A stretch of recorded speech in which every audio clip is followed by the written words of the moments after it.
near to us. This daily devotion was written by Dr. Carrie Vo. The text is Deuteronomy chapter 4, verses 1, 6, and 7. And now, O Israel, listen to the statutes and the rules that I am teaching you, and do them that you may live. Keep them and do them, for that will be your wisdom and your understanding in the sights of the peoples, who, when they hear all these statutes, will say, Surely this great nation is a wise and understanding people. For what great nation is there that has a God so near to it as the Lord our God is to us, whenever we call upon him?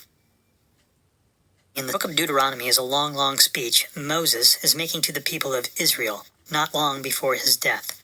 You could say that these are his last words. They are things he desperately wants Israel to remember. And one of those things is summed up beautifully in verse 7. For what great nation is there that has a God so near to it as the Lord our God is to us, whenever we call upon him? Moses is describing something the Israelites had that nobody else had. A God who is near to them, who cared about them, who took an active and ongoing part in their daily lives. That wasn't the sort of thing that Baal did, or Asherah, or any of the other so-called gods the Israelites had heard of. It isn't the sort of things that the Greek or Roman gods did either.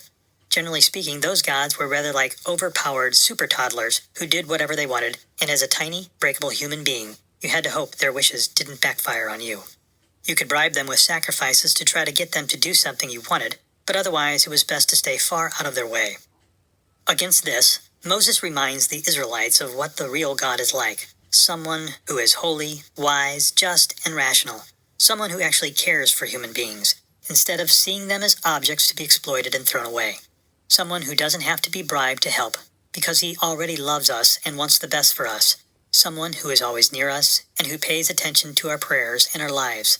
More attention than we want sometimes.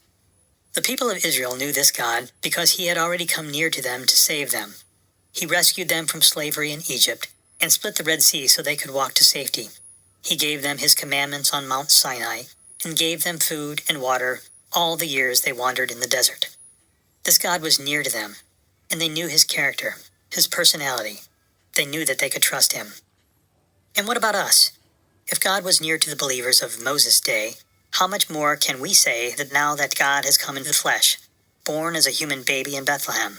The great and holy, all-wise God came down from heaven to become a man among us, one of the human family. As one of us, he lived and served and healed and taught, and when the time came, he suffered and was nailed to a cross, all to redeem us from the slavery of evil and bring his lost people back to himself. Jesus died and rose from the dead so that we could be near God, with God, forever. He is our Emmanuel, God with us. Pray with me. Dear God, thank you for coming near to us and making us your people. Amen.